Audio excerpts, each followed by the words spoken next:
The history and downfall of McDonald Land and the Disney's McDonald's Happy Meal. It's a story that spans over 50 years and goes in quite a few unexpected directions. So sit back, relax, and let's take a deep dive into one of fast food's most alien iconic attack, and absolutely bonkers advertising campaigns. Why is... What the fuck is this? Damn, Ronald looks so sad. Holy shit. It's like he's listening to Marilyn Manson for the first time. He's going through a phase or something. Christ. Someone help my boy out. We live in a fucking restaurant. Shit. Beyond operational changes was rebranding the face of McDonald's with a new official mascot. Yeah, he looks cool. Named Speedy. Yeah, what Speedy made the looks McDonald's great. franchise really take off was a milkshake mixer salesman by the name of Ray Kroc. So he made a deal with the McDonald's brothers to begin franchising the fast food restaurant all over the country. Well, I said, why don't you get somebody to do it? They said, well, we don't know anybody who want to do it. This sounds like a guy who made milkshakes for McDonald's. You want to buy? So I said, what are you doing with the milkshakes? I said, I'll come in there and fucking make the milkshakes for you. So for our story, you just need to know that in 1961, Ray Kroc officially bought them out and began focusing on expanding the fast food franchise exponentially. But first was to establish a new mascot that was a bit more enticing than a winking hand. Enter Bozo the Clown, who was first introduced on television in 1949, and by the 1960s he became the world's most famous clown. And yes, what a name. wonderful Numerous character. Actors played the charming clown during the height of his popularity. Yes, of course. Can you fucking believe that there was a time in our evolutionary history where people actually enjoyed these things? Like, it's crazy to look back on it. Like, I often think, like, you know, people from back in the day weren't so different from us now. They just didn't have, like, the same luxuries and, like, knowledge.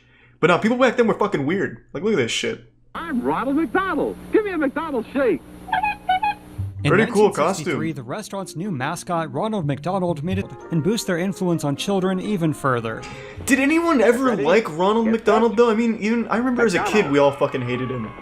Ah, the pitter-patter. And, I mean, the only one that was kind of cool was the Hamburglar, just because his name is cool. Is music to our ears. McDonald's when suddenly... Oh god, not the burger alarm! Cried Jim. Holy One fuck. adventure had Ronald and his friend Tim encounter the Hamburglar, Oh! who was trying to steal all those delicious McDonald's hamburgers. I don't remember him looking so like with the help that. Of a giant milkshake machine aboard a Christ. train, Ronald decides to Goblin. whip up an irresistible Scooting McDonald's out. chocolate shake. He demands for them to hand over all those tasty Filet-O-Fish sandwiches. Or what? Billy? Does he have a Ronald weapon? instead puts a hole in Just his pulls ship, out a fucking causing 9 or Captain something? Cook Like, to what is sink he gonna down do the to you? waters of Filet-O-Fish Lake. Don't give him The your two friends Filet-O-Fishes. are then allowed to enjoy all those tasty Filet-O-Fish sandwiches. There were also concepts for a couple McDonald Land high chairs that were never produced. And thank God, because these would have been absolutely traumatizing the children. This is a real design they thought would be good? This is like some shit out of a Lovecraft game, like The Shore. It's like an SCP. You sit in this chair and then all of a sudden you can smell the future or something. Ronald McDonald peers into your soul, bestows upon you a curse. All you can taste is salty Filet-O-Fish. Man, it's fucking crazy that these things were like actually considered at some point. That's wild, man. But Burger King had the Xbox 360 games like Sneak King, so they win. Of course it's me. And all your other friends, too. Come on in and look around. Don't do it, it's a fucking trap. Mayor McCheese and Officer Big Holy Mac, shit. There were all kinds of ways to have fun. Don't in accept a the McDonald hamburger Land from a playground. stranger. There was the previously successful ad campaign, kids didn't really want to eat at McDonald's anymore. The Yeah, because it's culprit? not cool. Star Wars. Oh! Kind of. What? Burger Chef introduces Star Wars Fun Meals for your kids.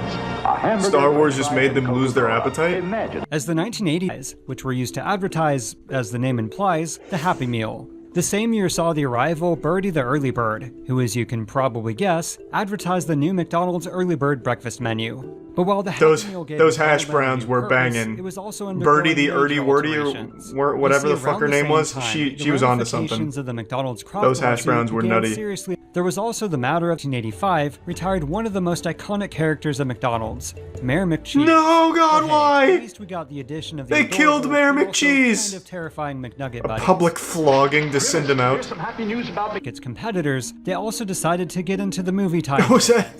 Their first That looks like was Ludwig. definitely only an odd one, was Star Trek. Who the fuck was that in Star Wars? It looks like they just put Ludwig on a glass. Maybe it was just the quality, but I thought for sure it was a Ludwig Easter egg. There's more than one way. Up from expensive commercials, contests, and elaborate games. However, while the film Did was that say generally $40 million? well-received, it wasn't an elaborate game. Holy shit! Who became an overnight super millionaire from McDonald's? Man just bit into a filet-o-fish and found a $40 million check? Like, Jesus Christ. A total of, so it's not one winner gets it all, it's just like they spent $40 million on the game. Okay. Was also a major flop. Much better. It was a huge financial loss for I the didn't get that company. impression. So McDonald, as an attempt to get back in their Government is now looking into that chicken head found in a McDonald's meal. Investigators with the Department of Agriculture are looking into the discovery as well. That is nasty. That was pretty gross. I don't think it's that bad. This sunk the entire relationship due to an between increase Disney and in public McDonald's. awareness of the nutrition, or lack thereof, in fast food offerings, especially when it came to McDonald's. McTrouble All of a in sudden, the Fatland? characters in McDonaldland, including Ronald, came to McDonald's. What? Holy shit. What an aggressive article. Come on. Hello. Okay, yeah, see you later. Be back by 10. Okay. Thanks for inviting me in. Here I come. He made all of my... There's a nip slip in this, watch out. Are you fucking serious? I can't even just watch Architectural Digest with a rich, unrelatable person flexing on me? Without fear of toss? Is there really a nip slip in here? That's what I said. Every rich person has a small dog that they carry around. It's just mandatory. Yeah, what's the timestamp so I can avoid it? It doesn't happen. Okay. This What is my the vagina fuck? tunnel. Shall I go through? I'm gonna go through. A vagina tunnel. And then you're inside. It's like something I would have. Come in, Alfie. Come on, baby. I come in here to think, I come in here to create, I feel inspired in the vagina tunnel. So I'm gonna show you where this lovely... Her house is like my closet. Oh, God. This house is wacky. That's just a giant, This is my like, bedroom. titty Every time I monster walk in here, I statue. feel calm again. As well, we also have these lovely bouquet of vagina flowers. It's vagina appreciation. Why is everything This house is vaginal Alice in based? Wonderland. Every room has a different theme. Is she sponsored by Adam and Eve too? This is definitely like a Mad Hatter's tea party. But there's like jungle theme. There's She would lose her berries, fucking hotel. mind in my There's closet. like an old English I'm telling you style right now, room, if she also went in very there, she would lose her LA, fucking mind. And plants galore. Everything again, like I said, was very dark. Do a So collab. most of it was black Yeah, I have and so it's many hard to see vaginas any and birds, dildos so and we fleshlights. kind of paint it all white. So as we keep going through here, this I mean, bathtub is she's definitely even welcome to have one if she'd TV. like. You see this little A Moby walkway. Huge could really It's bring a quite room scary together. probably for- This one would kind of match. She strikes me as someone that just got so much money and had no idea what the fuck to This is spend my it on. favorite. Change a little bit when they're feeling a certain way. That everyone needs to come up. I have a small version of those. Are they still on my desk? No, I might have put them in the closet. She has like the double XL, triple turbos. Mine are still like the medium trainers. I don't know where I put them. It has to be in the closet. I used to have them by my desk. Funny. I did not know this, but I feel like if you can, everyone needs to have a ball pit in a near vicinity. I have a ball pit. She literally took my house and my goofy rooms I set up and put more money into it. This is dog shit. What? I made a ball pit for my dogs. I swear to God, if this is for her dogs, I'm gonna be tight. Some sort of childlike innocence or joy. Oh, or she just uses the it herself. Need Okay. For fun. They're really great for stress. You can't cry. I used to with surf it. mine. I tried. Are you kidding me? There's a shoe in here? That's not cute. Probably a dead body or something. The ball pit, it hides things very well. I'm a big movie Such as freak. dog shit. This is an old classic. This is cool. This is like the Jukebox. coolest house I we've picked seen. out all of these It just for has all myself. kinds of goofy This is shit. my band room. I love This is where this. I like to play music, instruments. I play the drums and the piano. And She's the guitar, female so version of like, you. I don't know about move that. around and play with. Get out of here! She has inspired me to put more vagina and cock flavored things around my own abode. I need to free them from the confines of the closet and sprinkle them throughout the house. That was actually inspirational. Who doesn't love a good story? Human beings are hardwired to gravitate towards storytelling as their main form of entertainment. Since the day we accidentally flopped out of the ocean and began to evolve, we've been telling stories. whether it's written, spoken, or performed. There's just something about a good story that tickles our DNA. And today, I want to talk about the best storyteller on YouTube, Oki's Weird Stories. There is no one that puts more effort into their content than Oki. He will fly thousands of miles to bumblefuck nowhere to interview one person for a 45-second clip in his documentary, just to get the full scoop and be hands-on with it. No stone goes unturned when it comes to Oki's research. He's somehow able to unearth the most obscure documents and facts about his topics. It's mind-blowing. He'll find like finger paintings from the people that he's talking about back in their 4th grade elementary school, and then interview the teacher who gave them the finger painting assignment 50 years ago. Like, it's incredible how thorough he is. His content is absolutely amazing. So definitely check out his channel if you haven't yet. Today we're going to be going over his newest video, The King of Stolen Valor. This is the story of Jack Edema, which I'd never even heard of before. That name sounded made up to me like an NPC in a video game. But this is a fucking wild ride that Oki lays out and displays beautifully. Oki also has a Patreon, which I'm going to link in the description below. So definitely feel free to support him there as well. Is it Tier 1 tortellini weed shop tonight? No. So Oki wanted me to watch this tonight, and I was going to watch it on my own, but he asked if I would stream it. So I'm going to watch this tonight because I fucking love Oki.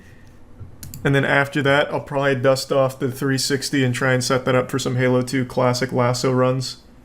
So I don't know anything about Jack Edema. Is that how you say it? Edema? So this will be like brand new for me. One of the few times I have no clue who this is about. This is Jack in Afghanistan holding an AK-47 and riding on the back of a horse. Is that Steven Seagal? Here he is on the night of his wedding, flanked by 2 security guards with his bride in his lap. That guy looks so close to Jason Statham, it's unreal. He's just a little too tall. He looks so majestic. Jack was not there as an active duty soldier. He was not a private military contractor. Instead, he was a 45-year-old ex-con that entered Afghanistan after 9/11 with the goal of collecting the $25 million reward on Osama bin Laden's head. Wait, was that a real thing? Did we put a $25 million bounty on Osama bin Laden? We actually did? Man, I don't remember that shit at all. What a fucking crazy time to be alive. What? Damn. Alright, so Jack was out there on that Sigma grind set, about to execute a man for a payday. Jack just rolled into a war-torn country, pretending to be an active duty Green Beret, and did it so well that NATO coalition forces helped him apprehend I feel like it can't be that hard to blend in like that, though. Especially back then, they're not going to be background checking everyone. He just shows up like, hey, I'm here to help fight. Like, I don't even know if you'd question him. You'd be like, yeah, I'm a Green Beret. Like, alright. I haven't seen you before, but alright. Down! Hands off! Eventually, things went way too far after Jack created a fake paramilitary group called Task Force Saber 7, oh, no. rented a property which he turned into a private prison, and started torturing Afghans who he suspected to be terrorists. Jesus Jack and the rest of Task Force Saber 7 were eventually arrested and charged in Afghan courts. During Phase 1 of his Special Forces qualification course, he was caught stealing. His commanding officer wrote that he had an irrational tendency towards violence after he attacked another officer. In an evaluation report, a captain described him as, quote, without a doubt, the most unmotivated, unprofessional, immature enlisted man that I have ever known. But you have heard of him. That's not bad, actually. Out of all the people that enlisted, to be, without a doubt, the most unmotivated, unprofessional, immature is actually pretty impressive. More so than just being, like, average in every area. I always find when the pendulum swings, even in the opposite direction, extremely, like, aggressively, so in this case, awful, it's impressive too. Flipping through the pages of Soldier of Fortune magazine gives you a better sense of why Rambo wannabes loved it so much. Underwater knife fighting techniques. Another example is a multi-part series on urban street survival. Much like most of the Soldier... Can I read that pamphlet real quick? The underwater fighting techniques are really good. You never know when you might encounter like a rogue Atlantean soldier or something when you're just out at the family lake or something. It says you in self find yourself confine. I can't fucking read it at all actually, but it looks pretty effective. Fire! Recover! Re-verify your sights. Holster! Nice. He's training a full-blown military. Around this time, Jack also started a mail-order business selling paintball equipment and non-lethal military gear. He's still respected to this day by paintball enthusiasts who regard him as a pioneer in the sport who sold high-quality equipment. He also organized Special Forces expos, which attracted the Soldier of Fortune crowd and acted as a venue for him to sell his gear. In 1994, he was arrested along with his girlfriend, Patricia Dawn Glosson, for defrauding 60 companies out of $250,000. In court, Jack legally represented himself. He argued that he was the victim of an FBI plot and claimed that the agency carried a vendetta against him because he did not reveal his sources for the information he provided to them concerning the backpack nuke smuggling operation. My name is Ronald Gene Barber. I was a member of the Army Intelligence working for NSA. In early 1994, I was charged with the attempted assassination of former President Bill Clinton. I was sentenced to 5 years in federal prison, plus 3 years probation. Whoa. 5 years for an assassination plot on the acting president?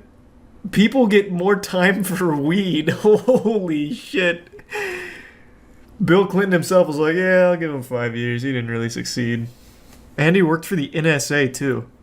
So I feel like that would have absolutely carried like a hefty charge because of all the shit that he must have done for the NSA. That's not what I was expecting. I was 100% expecting a goofy story like, I don't know, like a gas station holdup for Lay's potato chips or something, and just happened to end up in the same maximum security prison as Jack. But yeah, this was a lot more intense than I expected.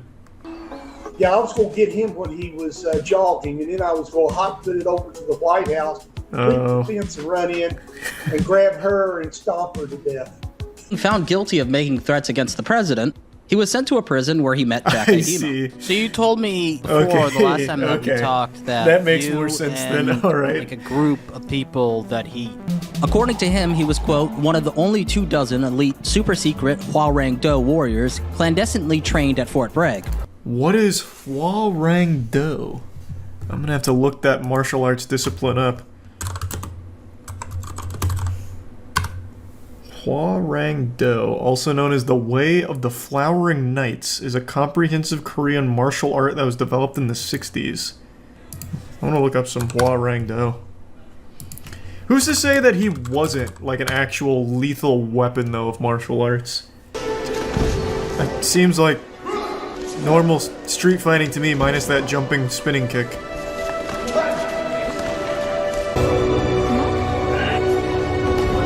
This is such a mismatch. Why are these two fighting each other? This guy has 6 inches and 80 pounds on this guy. He was also a part of the Army's top-secret SOT course, where they trained their elite ninja-type commando teams. Of course. So Jack really wanted to adapt his story into a film, American and it was while he was in prison where he ninjas. finally found an end. He met an award-winning CBS journalist and documentary filmmaker named Gary Skirka. He told me, quote, "Some people you have to tell to start, but he was the kind of guy that you had to tell to stop." Soon, Jack started a business called The Ultimate Pet Resort with his prison pen pal turned lover, Victoria Runningwell. He even hired to train Ronald Reagan's son how to use firearms. Man, it must have been so easy just to make an entire fake personality back in the day. Well, I guess you can still do that today, just not as successfully, I don't think. Coverage is good, but with me, it's mission first. It's not about Amen, brother. If you've been paying attention, you know by now that that surely was not the case. Of course, Jack planned to make it all about himself. He recounts that Jack tried very hard to make himself the star of the documentary and said, quote, "He's the dumbest fuck I have ever met." Artists recalled a time when Jack pushed a humanitarian aid worker out of the way so he could pose for a photo op with an expensive EKG machine meant to be delivered to those in need. Well, and how successful was the photo? I bet that was the best goddamn EKG machine photo op they ever got. They just didn't know what kind of star they had on their hands. He deserved the spotlight. Fucking get the humanitarian workers out of there. They're blocking the light from Jack. I mean, this seems like it's Artis's fault, honestly, not his. Eventually, Artis became fed up with Jack's behavior and told Gary Skirka that he would not participate in the documentary unless Jack stayed away while they were shooting it. I took Adema aside and Neil Barrett filmed this. I put my bony finger in his face and said, "I don't know what your agenda is, but I don't want you at any of our sites. You're out of my fucking life." Damn. If edema is needed to make a documentary, then you can take all the tape you shot so far and shove it up your ass. Okay. Playing a little hardball. Maybe he was feeling a little intimidated by edema's 5'7" stature. While they were shooting Seems a little insecure on to November me. 11th, 2001, Can't appreciate a Gary good Skirka patriot. was badly injured by shrapnel from an artillery blast and was medevaced back to the United States a few weeks earlier than he planned to leave. A reporter named Tim Friend said that after he and a group of others carried Skirka to safety and dressed his wounds, Jack arrives with a cameraman. Quote, "Just when we finished dressing Skirka's leg, Jack runs up screaming. He rips off the bandages and redresses the wounds. Basically, he was acting in front of the camera. With Skirka gone, there was no documentary left to work on. Jack was only there as a security guard, not a filmmaker." In October 2001 and June 2002, Jack appeared in over 1,000 U.S. newspapers that's and not over bad. 250 television news shows. Damn. He served as a commentator on Fox News and was paid $500 per appearance. It was a lucrative hustle and it helped fund his stay in Afghanistan. There were hundreds of guys like that in Afghanistan at the time, ex-military types working for PMCs. However, the obvious difference between them and Jack was that they were legit and he was not. As an Afghan That just businessman means told the Jack New York has no Times, red If you're tape. blonde or a Westerner and you're wearing black He can do sunglasses, whatever he needs carrying to a pistol protect in you. a leg holster, and driving a car without a license plate, nobody would ever question who you are. People just assume you're CIA or Special Forces or someone dangerous. Yeah, it's like the same thing People with like stay a away from you. clipboard. If you Even carry though a Jack looked clipboard, the no one part, asks he any gained questions. a controversial reputation Remember that among old many trick? war journalists. On one occasion, he pulled out a gun on a journalist named Tom Robertson and shot at him, nearly missing. And the only reason Jack was upset enough to try to shoot him was because Robertson had interrupted him during a discussion. Jesus Christ. What a maniac. He gave them to Eric Campbell, the Australian Broadcasting Corporation correspondent I mentioned earlier, who transferred, edited, and verified the authenticity of the tapes so they could be sold to broadcasters. We've seen it in limited situations, but not in this wide range, not in a wide range that includes motorcades, close quarter battle, integrated assaults, open air assaults, linear target assaults, a whole spectrum of terroristic activities. Northern Alliance A lot of soldiers buzzwords in there. discovered the tapes here shortly after Cyber the warfare, firefighters fled. intergalactic They've come conflict, to the light Reapers. only because Jack believed that The Peacemaker, a movie released in 1997 starring George Clooney, What the fuck had a is plot that? which was stolen from an assortment of several manuscripts of his life story. The plot of The Peacemaker That's does so bear some smart. similarities to Jack's story, such as its focus on a backpack nuclear bomb smuggling operation. And although the court noted that there were some similarities between the stories, Hold on, God, I want to read that. Okay. So that seems so vague. Very smart from Jack. Tell vague soldier fanfic and then sue anyone that has anything that remotely resembles it seems. Like, these just seem like circumstantial generic plot points that you'd find in an old 90s movie. Almost worked. True, I mean, he got a lot of lawsuits under his belt. the claim was dismissed and Jack was ordered to pay $260,079 in legal fees, Nice. which he never did. Ah. Another person who Jack sued is a man named Eric Cassette, who I was lucky enough to speak to. Eric you just Cassette not worked at pay his your father's car fines? dealership and repossession I don't feel business like paying when he that. first crossed paths with Jack. The first day when we first got served papers from him, he rolled up in front of my dad's house with 4 blacked out SUVs fully loaded with special ops guys.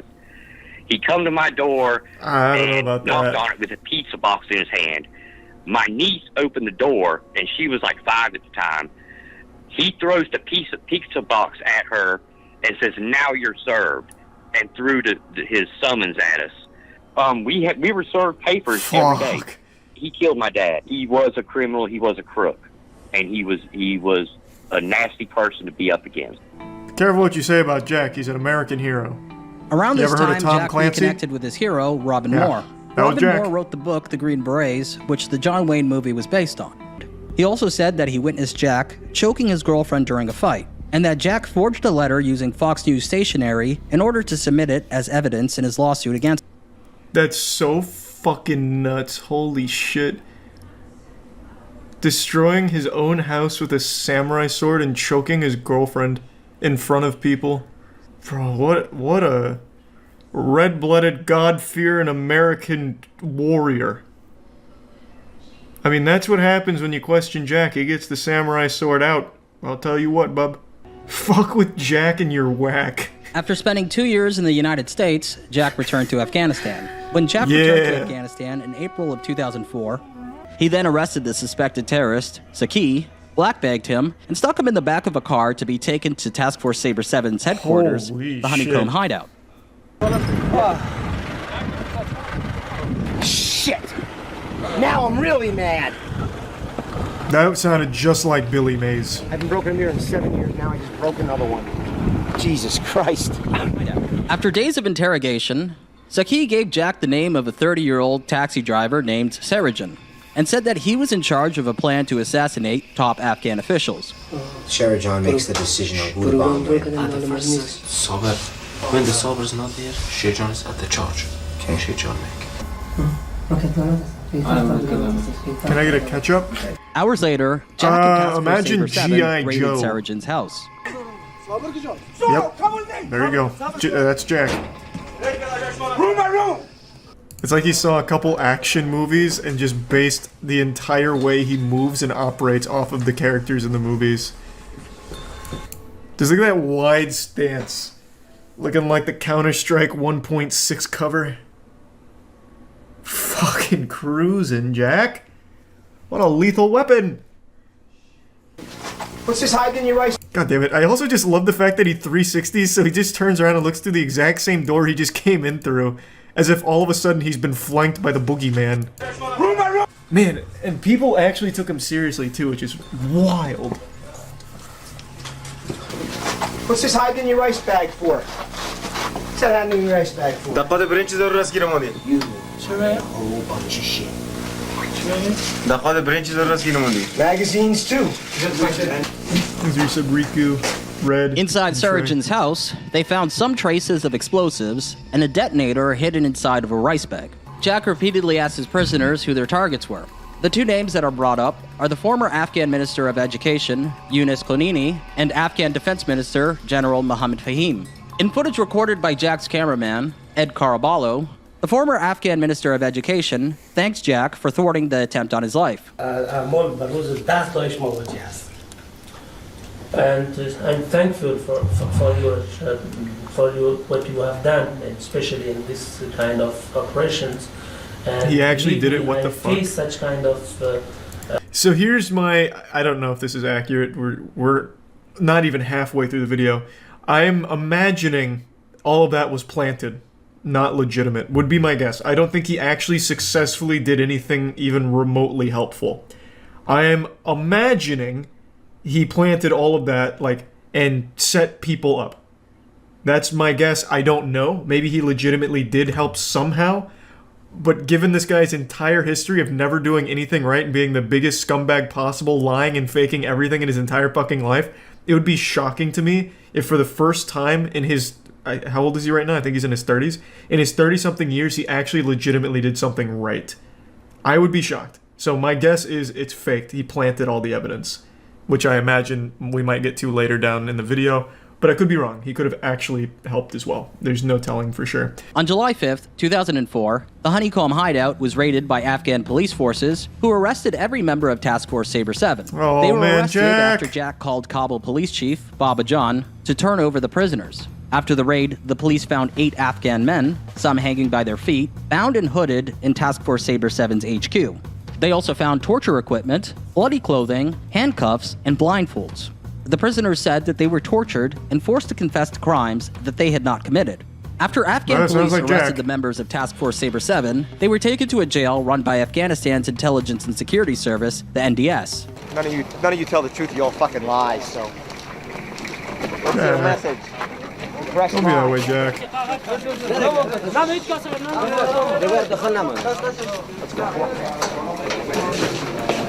Feet are very sensitive. Getting feet beatings must suck, man. I don't know. I haven't sustained like foot stuff, so I couldn't tell we you. were working for the U.S. My feet are very counterterrorist group, ticklish. working with the Pentagon and some other believe federal you. So you were agencies.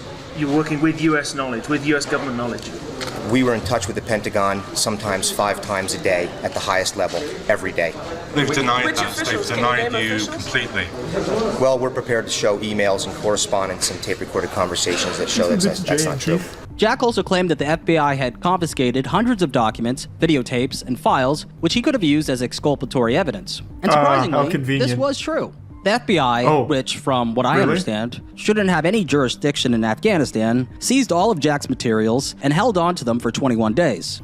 Additionally, there have been problems with reviewing the evidence. After the FBI returned some of his materials, Jack tried to present his case in court that he was in fact working on behalf of the US government by showing tapes and other files. One tape showed that Jack was in contact with the office of Lieutenant General Boykin, former U.S. Deputy Undersecretary for Defense. So he actually On the tape, Jack speaks to Lieutenant General Boykin's secretary, George Shim, who promises Jack that someone from the DIA would call him back on his cell phone. So we were trying to put a firewall between your efforts and him because we didn't want to connect anything there. And holy shit, what? This was Jack's cell in Policharki prison. Jack, Bennett, Caraballo, and their Afghan translator were isolated in one wing where they enjoyed a plush prison experience. They had a laptop, a phone, private bedrooms. They went to summer camp. Satellite TV, plenty of alcohol, and a small staff of assistants. What the fuck? So their surroundings looked more like a suite than a prison cell. However, it wasn't always easy living. On 3 occasions, riots broke out inside of the prison. 4 guards and 1 Afghan member Rioting of Task for Force what? Sabre An extra 7 TV? died in Another a flat firefight screen? while protecting the 3 Americans. I could walk out of this prison in one snap of my fingers, and that is no bullshit. Do it. Snap my fingers tomorrow. 1,000 Panjshir soldiers will come over these walls, and they'll kill every motherfucker in this prison that isn't Panjshir. While in prison, Jack started fucking call him on it. I want to see him do it. Superfly! Who's your daddy? Who's your daddy? I'm your daddy. Yeah, your mama. I'm your daddy. Superfly. Go to Joe Cartoon, son. Cause I'm your daddy. Superfly. I'm your daddy. Who's your daddy? Who's your daddy? I'm your daddy. What the fuck is this? What they saw on the Ring VHS tape? What was it? What was his channel? Edema fan? This seems like this could be it.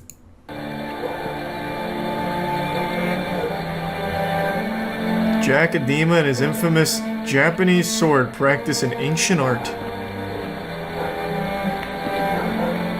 That technique is flawless.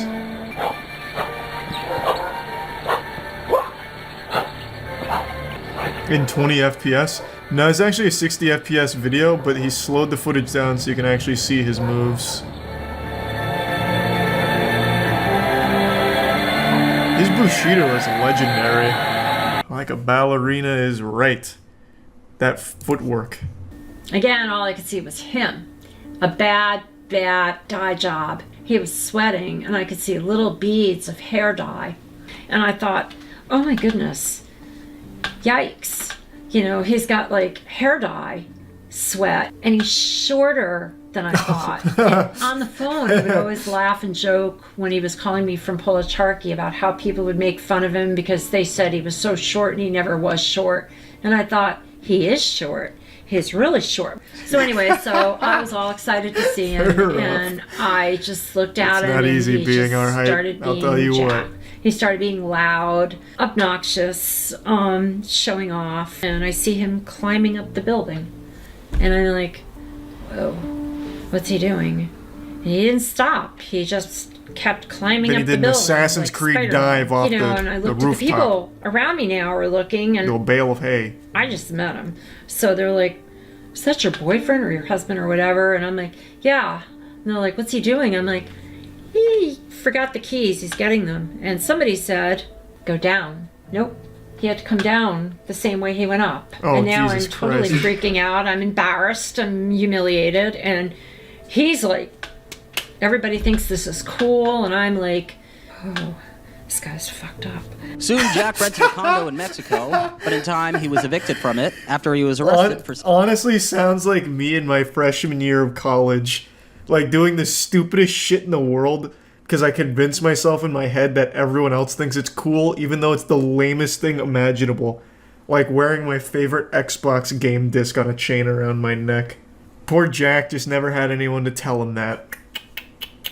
My heart breaks for him. Nothing was making sense. It was insanity. The next thing I knew, he's on the phone telling me, well, I'll have to put that on hold now because now I gotta get out of here real quick. They want me out. Fuck them, I was gonna leave anyway, but I'm suing them all. And I'm like, oh my God. What a Where fucking are you going? He goes, well, I met this guy, Gringo Dave, who's got a really great mansion in Bacalar. And then I realized it was just drills, just to make sure we were prepared, because as the walls got higher, the paranoia grew with it. He would put a gun in a baggie to go take a shower. Nothing made any sense. In his mind, it was all perfectly normal. But he looks perpetually like Ron Perlman trying to play like a character. It's hard to... It's like if Duke Nukem was played by Ron Perlman after like a bender, like a week-long bender. Like, everything about him is so cartoonish. It's weird. It's so eerie. Lou Ferrigno? No, it's definitely more like Duke Nukem-ish, Ron Perlman kind of vibes. Like, he actually just looks like a toy soldier. Like Small Soldiers, the movie. He's like a little bite-sized Marine guy, but never a Marine. Only a chronic liar. Wearing sunglasses, shirtless, inside, lifting weights. Every picture we've seen of him so far, except for maybe a couple, he has been wearing these shades. It's like a part of his body, like an extension of his eyes. I don't think we've seen his eyes more than twice in this entire hour-long video. He is always rocking these shades. It was around this time that Jack got started on his next business venture, a military air cargo company called Star Aviation. Jesus Christ. It never got off the air. And it was Jack's fault, nobody else's, because we had the meetings and everything else. We had the funding. We had all the DOD clearances. How do they have the funding? This guy was literally convicted of lying about everything and spent years in jail.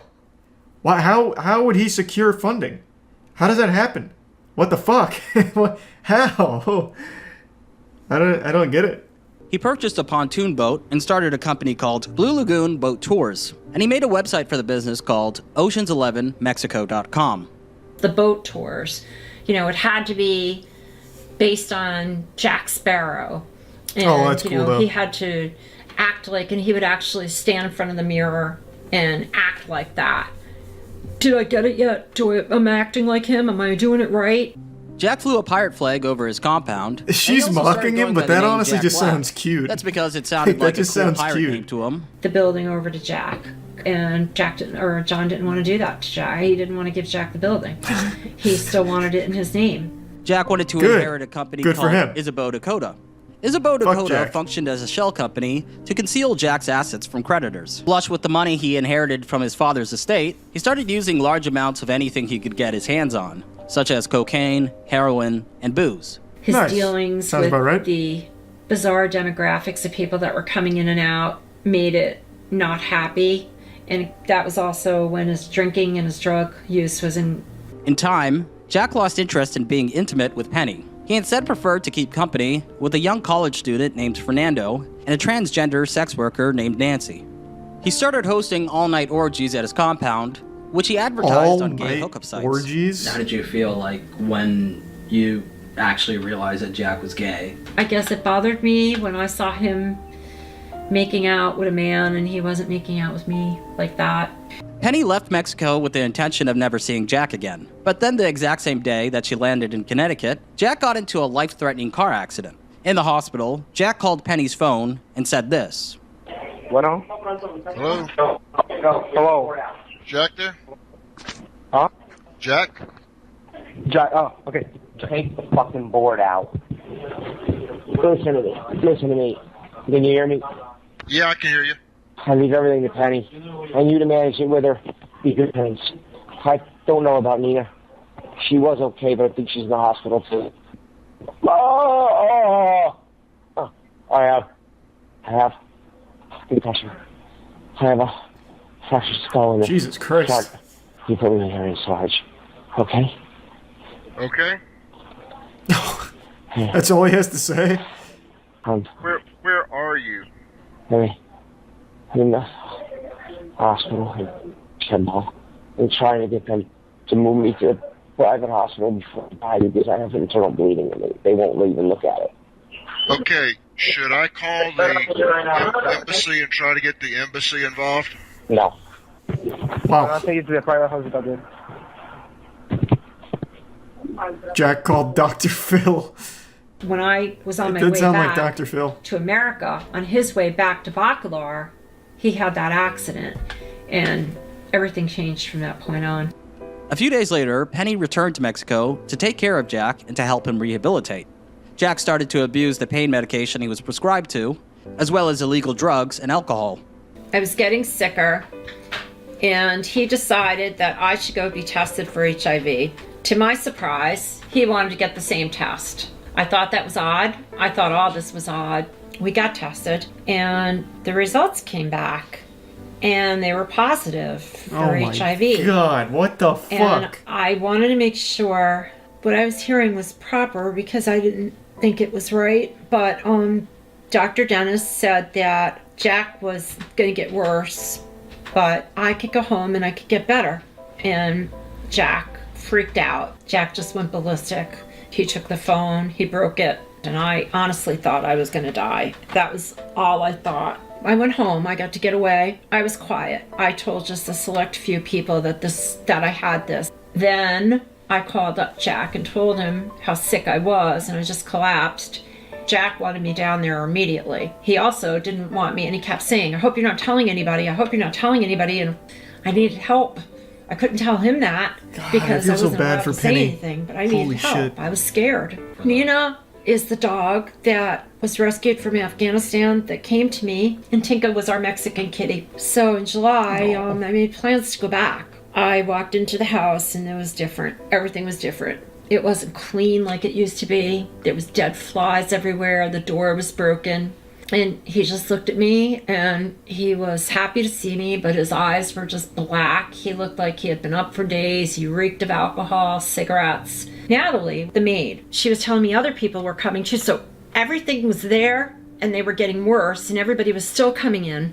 All of the sex fest constant, it was worse than ever. Okay, and how many people have got this now? My plan was Christ, he just tested positive for HIV. When I say that was the plan, if you can understand this and try to wrap your brain around this, the plan involved killing Jack and getting my dog and my cat. So I went into the bedroom, I took the gun out from underneath the pillow, and he was at the computer. I don't really know what the hell happened, but he grabbed me and he started hitting my head into the marble stone, whatever the heck the place was made of. Shit! Just kept hitting my head into it nonstop. I'm petrified of mice. So he put a couple in a bag and put them over my head with the bag. And I fainted. And now I've got like bites on me. My head's still killing me, by the way, from having it slammed. And my eye was so messed up. So I was freaking out. So he took the cuffs off. He started being nice. And he said, you know, just tell me who you're working with. She went back for the animals. I wasn't working with anybody. Okay, again, the paranoia was kicking in. He was messed up, completely messed up. The Noblefina he was putting in me, he was putting 10 times in himself. Plus he was doing coke, he was doing everything. He was drinking like there was no tomorrow. I will never understand the human body. Sometimes people will eat like an expired grape and fucking die on the spot. Meanwhile, this guy is injecting himself with 10x the like necessary dosage of a pretty hardcore substance, as well as doing coke and heroin, and doesn't die. All while having untreated HIV as well. How the fuck does that happen? That blows my mind. This is crazy. Yeah, I know like tolerance and everything, but even still, that's so superhuman. Fuck me, man. What a crazy turn. Well, I guess it's not even like an unexpected turn from the story.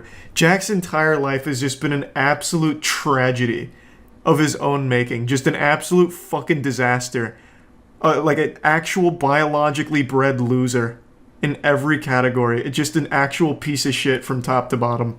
Jack is a superhuman whose blood consists of 100% drugs. I guess so, man. There's just more coke than water in his body. Like, it blows my mind. I actually just don't believe it. So he comes up and he says, he's like, there's 2 fucking bastards downstairs you've got to talk to. My friend got in touch with Ed Carabella and he called the Mexican embassy. And there was 2 guys to come to get me. They came to check the situation to see if I was there. The guy that wasn't speaking Spanish, that was speaking English to me, goes over to me, he goes, it's really good to meet you. And he put his hand out When he put his hand out, I grabbed his hand and I took my fingernails and I stuck them in his hand. So he realized what was going on. So he held on to my hand for a minute. Jack goes, "What the fuck's going on?" And he just went like this. He squeezed them back like he knew I was in trouble and he was going to get me out. Kind of galaxy brain. Okay. So who did I work for? Who sent me there? I kept saying, "I don't know what you're talking about because I don't work for any of these people. I don't know these people." Yes. I still can't believe he ever got out of jail to begin with. I really can't. No. And then I heard a really familiar voice. He's like, "Plumber." He's like, "Didn't you go back to America?" Jack said, "You go back to America." I'm like, "No, I can't get out of here." I go, "But Nina and Tika, I came back for them." He goes, "You gotta go. Come on." He goes, "I can't save you if you don't come." I had to leave them. So we're running, and his helpers are trying to distract Jack. And the plumber gets me in his car. He goes, "You stay there." He goes, "I'll call police." He goes, "You call police, you call people in America." He goes, "You gotta get out of here. You can't stay here." He goes, "I'll get you out." He goes, just let the police come. Go to the police." I feel like any minute now, though, Jack's gonna OD and die. They interrogated me. They asked me. There's no way he has long left. And shit got so dark. Charges, and they put me under And that's what protective happens custody, with a man who has unchecked mental illness his entire fucking life. Is a chronic liar and absolute piece of shit. And He should have never got out of jail. Airport, just stay there. He literally tortured people pretending to be a fucking secret agent. According to local news reports, local police in Mexico want very much police to talk to him about accusations that he held people in his house against their will. I thought that was when the nightmare ended. I love the title of that story. World's creepiest guy is back. Or returns. So even, like, during his reign of infamy, he was still viewed as an absolute sleazy, creepy guy. This man has been a loser his entire fucking life. After the deadline Christ. passed, Henny sold the deed of the Isabeau Dakota building for $10. In retaliation, Jack, along with loyal fans he met online, posted revenge porn of Henny to blogs. Pictures which they also sent to her parents. Jack all started What fans could he have possibly garnered while fucked up beyond belief for what? How long has this been now? Like a year? How was their fan? I guess when like they talk about him as the world's creepiest guy, people must have like been a fan or something, I guess. I have no fucking clue. That blows my mind though.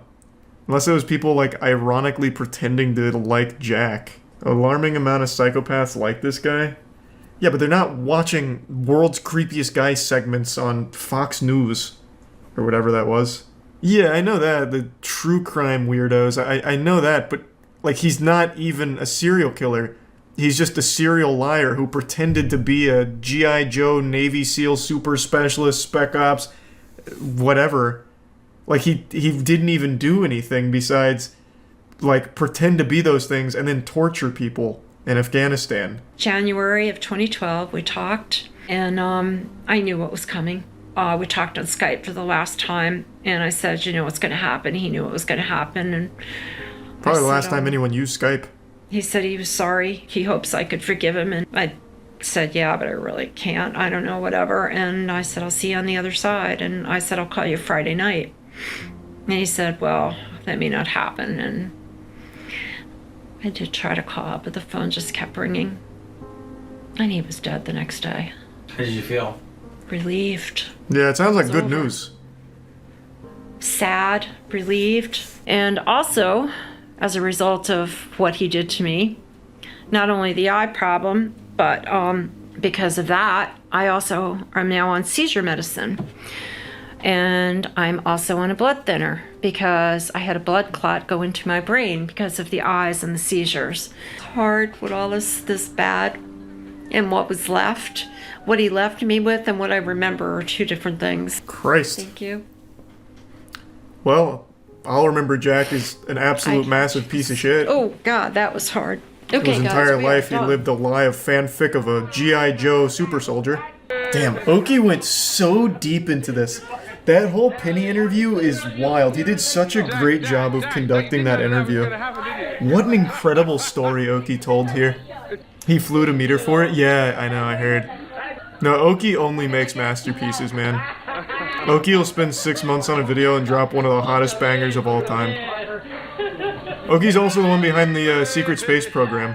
Well, he didn't make the cult, but like he was the one that like brought the secret space program to the public eye.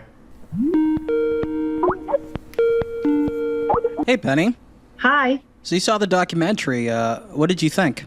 I loved it. I'm so pleased with the documentary.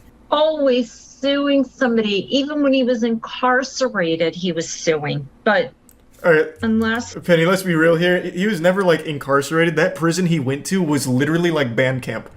This dude had a suite with his friends, and they just played games and drank. He was posting videos while in jail. Like, I'm not surprised he was able to keep suing while in that prison. I don't understand. That actually looked better than almost every New York City apartment I've ever seen in a video. Like, he was living a lavish life while in jail. That shit looked like straight out of Baki the Grappler. Sir Edward Artis and Robert Pelton reached out to me, and they were just such guiding forces in my life. They kept me together. They worked with me. Bro, shoutouts to Edward Artis. He was the first one in this documentary that immediately called Jack exactly what he was. Just a serial bullshit artist, scumbag loser. Artis has hated this man for, this is 2012 she's talking about, so for exactly like 10 years now, right? So Artis was on that grind. He knew from the get-go, like right off rip. Artis knew, he pinned him right away. Shout out Ed Artis. Me to get through all this. Thank you to all of my patrons who've helped make this documentary possible. What a crazy I've spent fucking several ride. months and thousands of dollars on this project, and I probably won't even make a quarter of it back relying on YouTube ad revenue alone. So there's perks. You get director's commentary on all of my videos, uncut interviews, early access to my videos, early cuts of my projects, your name at the end of each video, as well as a digital comic tied to my Secret Space Program video, which features me as a space samurai fighting Kevin Spacey's clone in outer space. For those that don't remember, this is from the Secret Space Program video. That's the one that you guys might remember where it's a group of people, and they have an internet presence, that believe that they were abducted as children and forced to fight in an intergalactic war against the Nazis. And there's vampires, there's werewolves, immortal gladiator super soldiers. It's so good. And Oki convinced them for his documentary. He convinced them that he was an ancient samurai, and they even called him to like one of their conventions to speak and tell their story, or tell his story. And he brought up Mr. Beast, saying that Mr. Beast funded him as a samurai or something like that. I'm foggy on the details, but he fought Kevin Spacey. It's so good. It's so good. I'm sure many of you still remember where you were when Tiger King dropped, a documentary series that took the world by storm, had us all in a titty twister, making references and discussions about it for probably close to like a full month, because it was a riveting tale full of twists and turns that no one would have ever expected, with a cast of wacky, zany characters and some really dark shit. A documentary where everyone's a villain, and it is some revolting garbage that they get involved in, and it gets very sad very quick. And it led to like a lot of mystery too. So people were constantly talking about like, oh yeah, Carol Baskin definitely killed her husband. She sucked his soul out like Shang Tsung. Or even hatching their own conspiracy theories like, no, Carol Baskin's husband is most certainly alive, hanging out with Tupac, on this island over there. Or, I just saw Carol Baskin's husband put a quarter into the little rocket ship right outside of Kmart. He's definitely still breathing in this corporeal dimension. I actually was just at a Denny's and Carol Baskin's husband leaned over and asked if I wanted to share a crack pipe with him. It was a documentary series that blew up. Absolutely exploded. And now, 4 years later, Eric Goode, the man behind Tiger King, has released a new documentary called Chimp Crazy. And there's 2 episodes out at the moment, and I just watched both of them, and I kind of want to give you my thoughts on it here. First and foremost, this show follows a similar concept. Exotic animals and a lot of twists and turns and a lot of demented, diabolical even, events that unfold. I'm going to try and avoid like big spoilers, but I do want to talk directly about a couple things in these episodes. The documentary mainly follows someone named Tanya Haddock, and she describes herself as the Dolly Parton of chimps. She says others call her that, but I've got a sneaking suspicion that it's mainly just a title she came up with for herself. That's her little Xbox Live gamer tag, the Dolly Parton of chimps. She gets a lot of work done, does a lot of tanning, and it's kind of a big part of her personality to a certain extent, I suppose. But the big thing about her is she is obsessed with chimps. And she gets a job working at a chimp sanctuary, which is a term I'm using very loosely to describe how she gets involved in this story. Initially, I thought Tanya was someone who had maybe seen Tiger King and saw Joe Exotic become like a household name for a little while, and she wanted to try and capture that lightning in a bottle herself, so she tried to, latch on to that, suckle from that bosom of success. However, by the end of episode 2, it becomes very clear, well, even in the middle of episode 1, it became very clear to me, no, she just has like a legitimate obsession. She has no background or no education in anything even tangentially related to chimpanzees, yet gets a job caring for them, and you can obviously start to connect some dots that that's not exactly a good combination. That's a recipe for disaster. So it starts to showcase how miscared for a lot of chimpanzees at this foundation she works at were. And it documents this legal battle between her, the foundation, and PETA. That's the focal point here. But it also just shines a light on the buying and selling of chimpanzees in general. And from the very beginning, they bring in some people. It seems like there's a whole community of people whose entire lives revolve around chimpanzees. So one of the first people we're introduced to is someone who has pretty much dedicated their whole lives to them, and even talks about how when a baby chimpanzee was born, it was born premature and couldn't digest formula.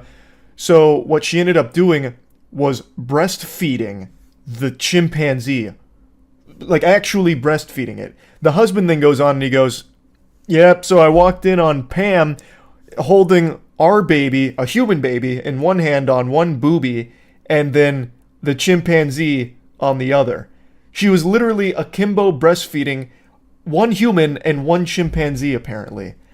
So it becomes very clear that this documentary is going to explore some weird shit. We have this woman and her husband talking about how she was dual-wielding her honkers in order to breastfeed a fucking chimpanzee and her baby as well at the same time. That's unfathomable. That's so baffling. But there's a reason that segment is there. It's because it turns out most chimpanzees that people own as pets come from one person named Connie.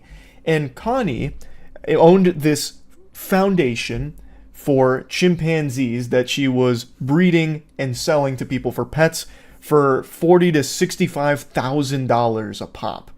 And Tawny Haddix, the Dolly Parton of chimps, gets a job working there.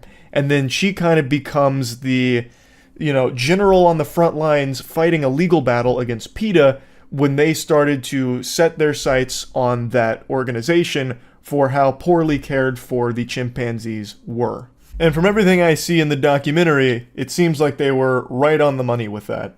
I'm not the biggest fan of PETA. I think most of you know that. I still remember the horror stories like the classic, when PETA took a chihuahua from a family and euthanized it immediately. It was like a speed run to kill this random fucking dog at a trailer park.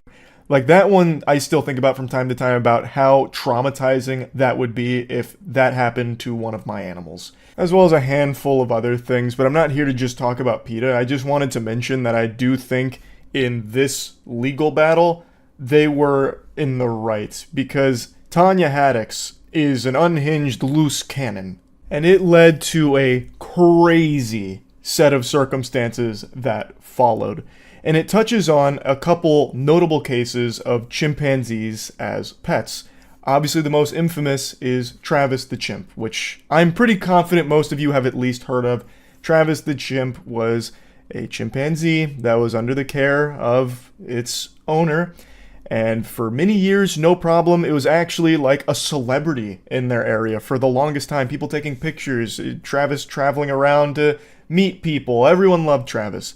Until one day, well, actually, it was a series of events that led up to it, but basically, as Travis got older, obviously got stronger, harder to, keep under control if he got rowdy or anything, and Travis started to become depressed after the passing of the owner's husband, and it led to a situation where one of the owner's friends came over to help, and Travis ended up ripping her entire face off. Police were dispatched, and they shot and killed Travis because Travis was going on a rampage. He also ripped off a police car door during all of this.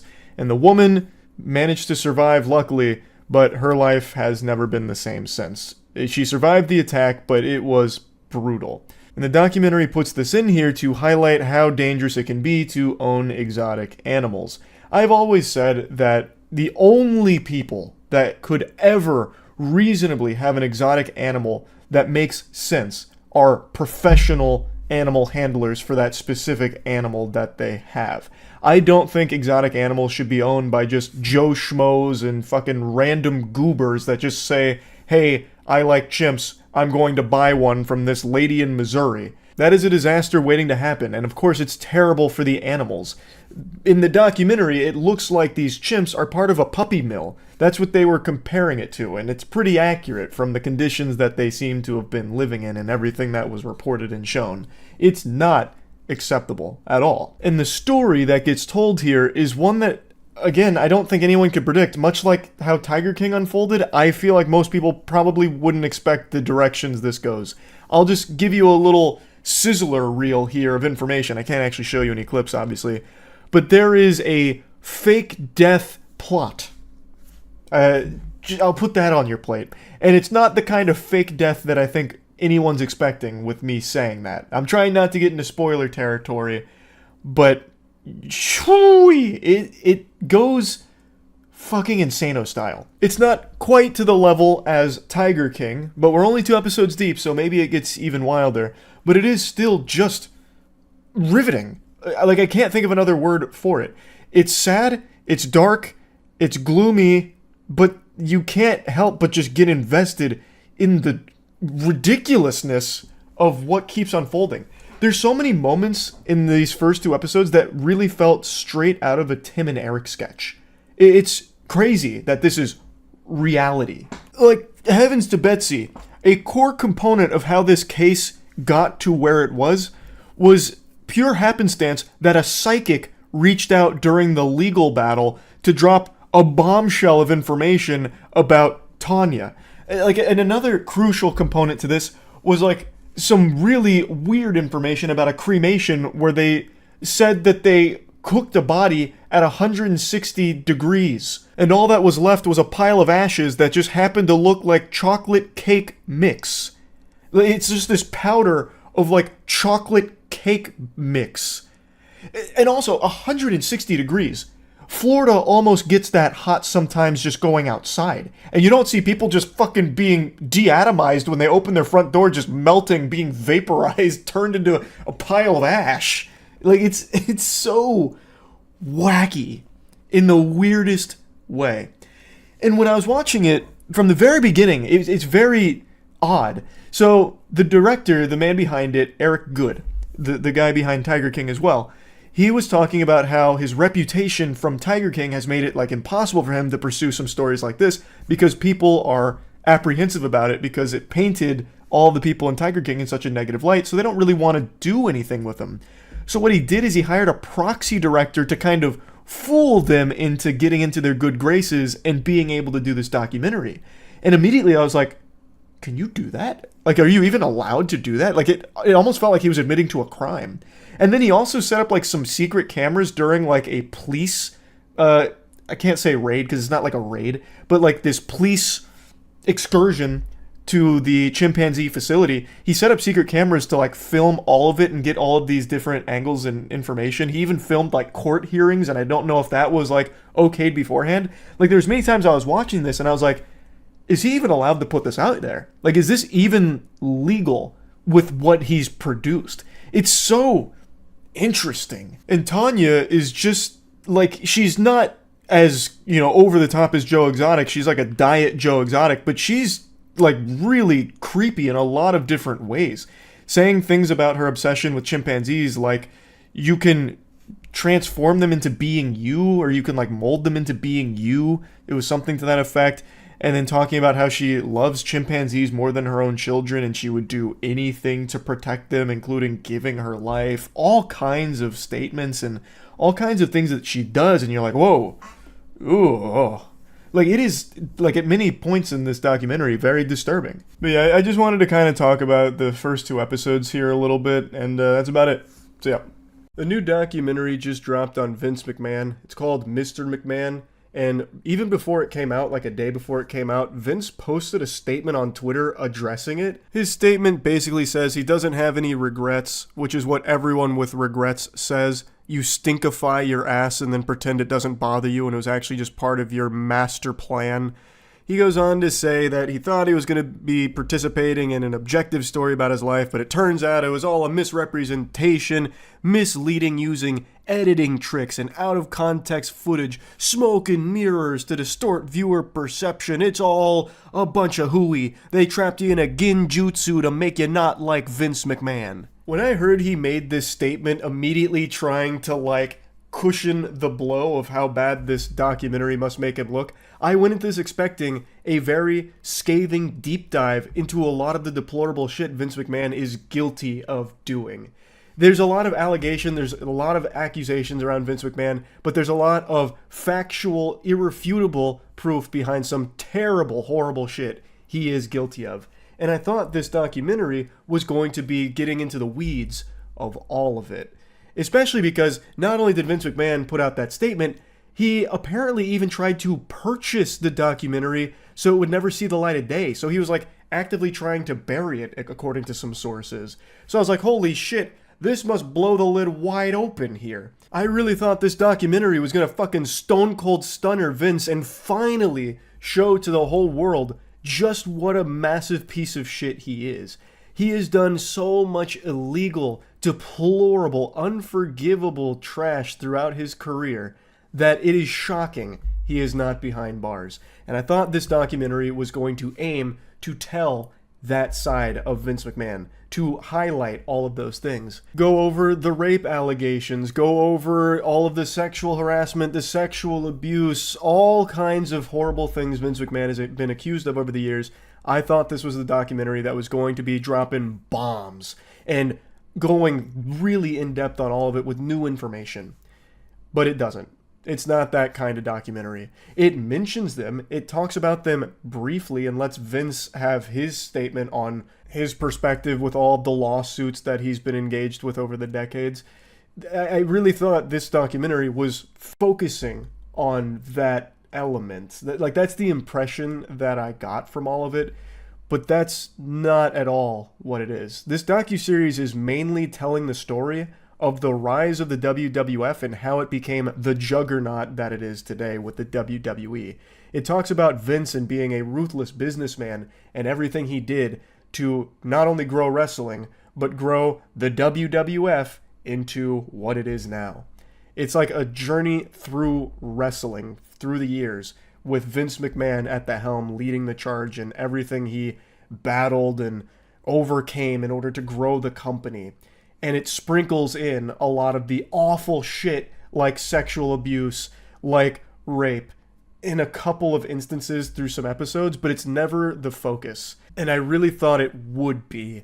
Now, it's not bad by any means at all. Like, it's a fine documentary, but it's mainly for people that don't know anything about wrestling or Vince McMahon. Like, this is what I would consider like an introductory course to the lore of Vince McMahon and wrestling. Like, it gives you little tiddlywinks, little bits and pieces, appetizers of the controversy, the awful shit Vince has done, as well as controversy in wrestling and controversy when growing wrestling, this and that. But it's not really like a slam dunk piece on Vince McMahon. It's not really there challenging Vince McMahon on a bunch of things. They do occasionally challenge him on a couple of his statements in the documentary, but that's not what this docuseries is about, really. And in their defense, at least to a certain extent, this was filmed, like the interviews, most of them, and a lot of the information was filmed before the most recent set of allegations were made public. the Janelle Grant lawsuit. That's the one with all of the extremely graphic detail and the sex trafficking information, the stuff with all the poopy, which became a big talking point with all the feces and the defecation and just all of the really depraved acts of Vince McMahon that were discussed in the Janelle Grant lawsuit. This took place before that. It is mentioned in the documentary at the beginning, as well as hinted out a little bit towards the end, and then the final episode has a little bit more on it, but it never really like fully dives into it or talks about it at length in the documentary. But it does just give you like the basis of it, as opposed to giving you a deep dive on it. And I guess I just went in there under the wrong pretense. Like, I do think people that know nothing about it will walk away like, damn, this guy really is a villain, and man, the story of wrestling is crazy. But to anyone that knows anything about wrestling and anything about Vince McMahon, there's nothing new here. Except for the interviews. The interviews were pretty insightful. They don't offer new information, but hearing from someone like Vince McMahon directly is fascinating, because it's like hearing from somebody that was born without feeling.